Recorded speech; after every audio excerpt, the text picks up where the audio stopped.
Thank you. Thank you. Beyond boundaries. What a theme, huh? Beyond. Now, when I think of boundaries, I think of rules, regulations, and restrictions. And I think of the parents and the teachers and the supervisors who hold us accountable with regard to those boundaries. Now, that's not a bad thing. I know if you're like me, I need supervisors. I need someone holding me accountable to do the right thing. But beyond boundaries is something different.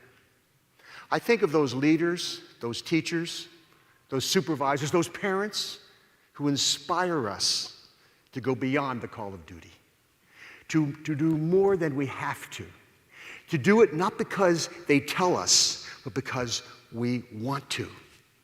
I would like to share with you what the research says about how to make that happen. And not just for other people, but for yourself.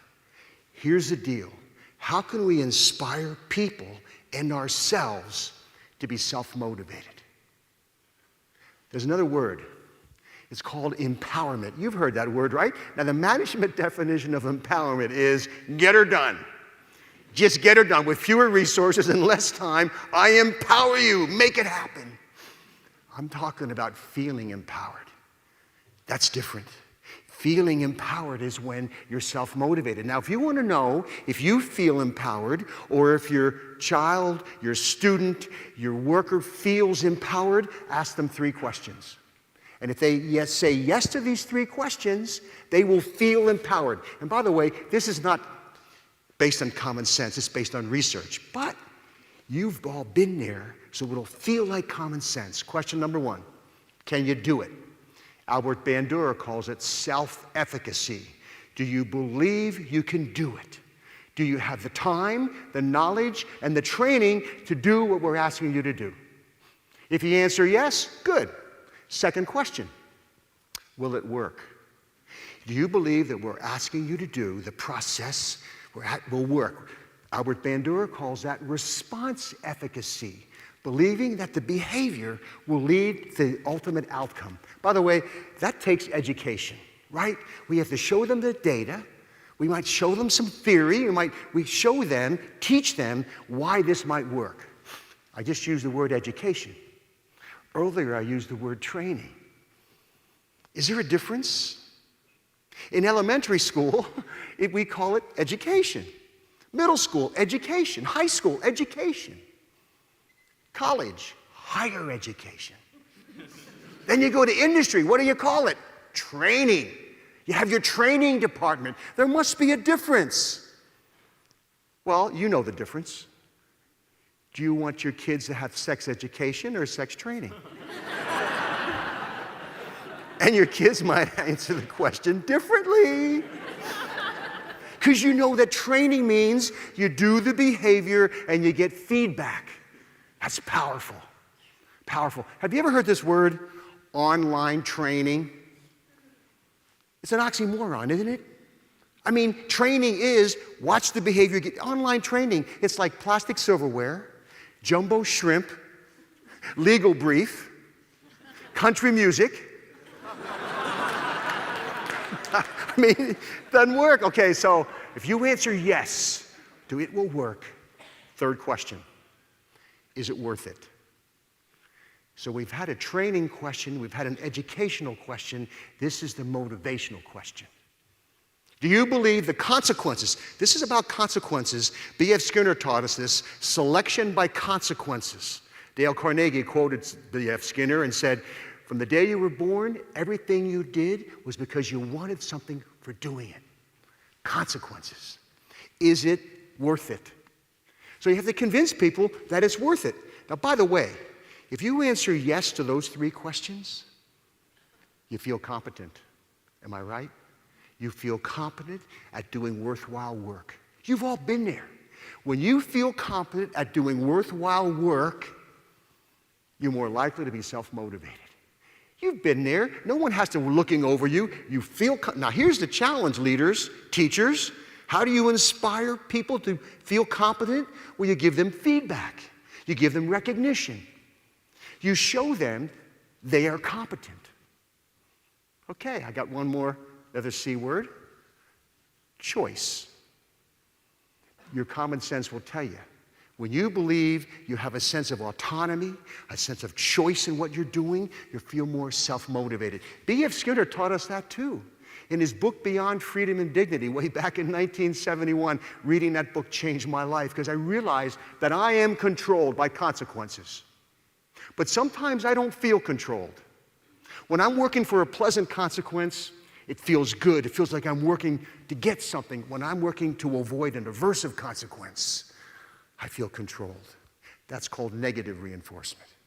So here's a challenge, leaders. How do we get people to become success seekers rather than failure avoiders? First day of introductory psychology class. I teach 2 classes of 600 students. Maybe some of you have been in that class. And remember, the first day I say, how many are here to avoid failure? And 80% raise their hand.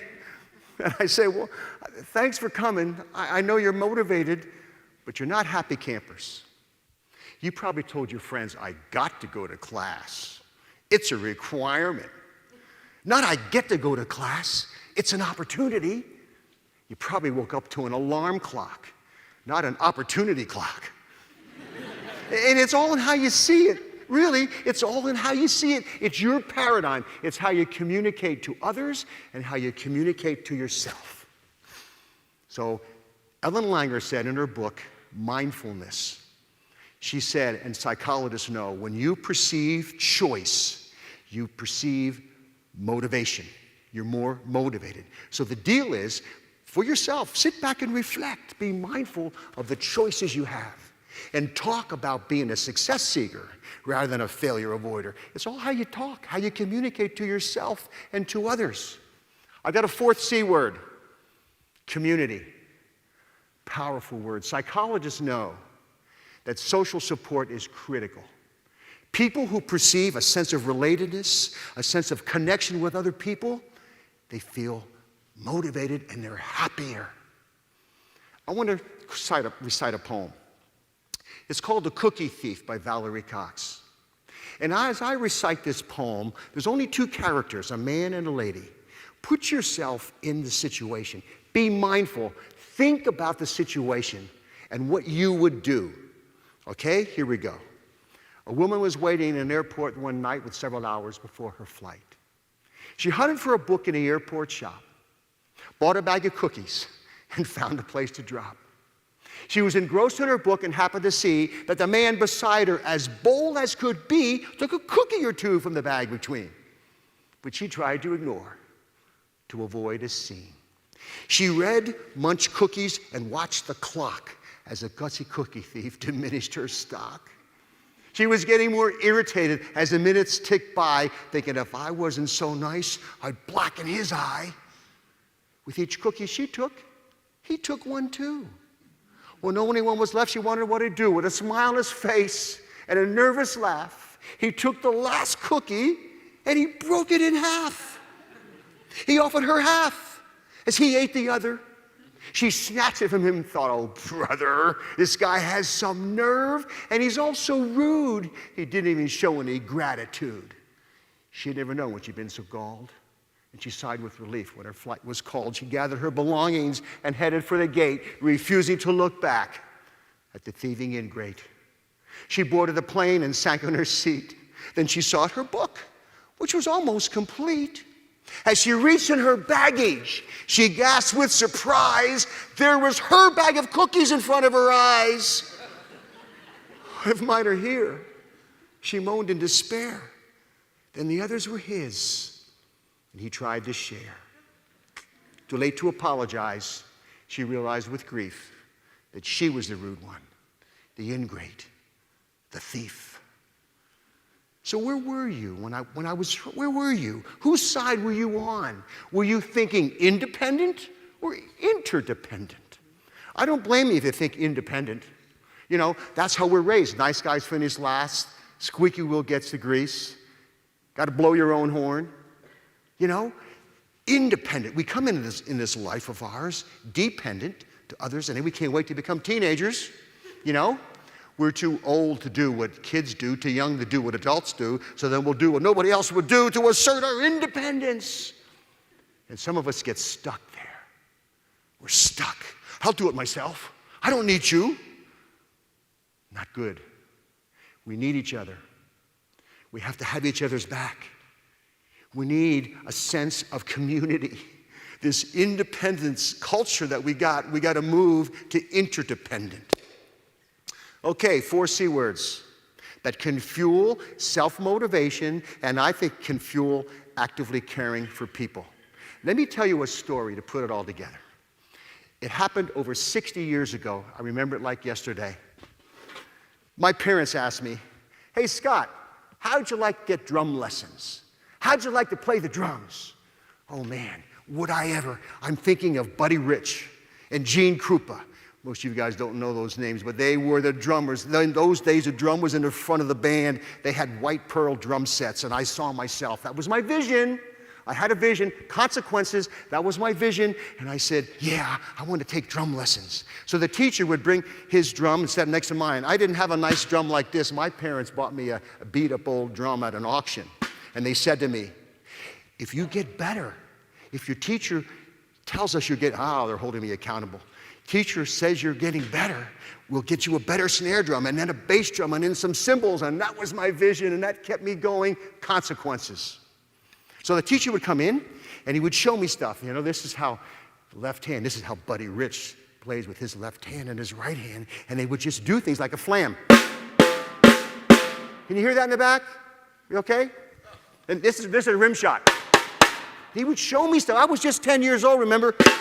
And when he showed me stuff, I felt, wow. He showed me this little simple drum beat. Watch me, Scott. Watch this. And I practiced it. And I did it. I'm feeling competent. He showed me a paradiddle. Listen, paradiddle, paradiddle. And he said, you go home and you practice next week. I want to see your paradiddle. And I said, watch this. And I'd say, watch this.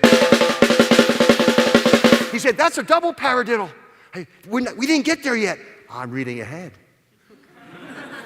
Because I'm self-motivated. I feel competent.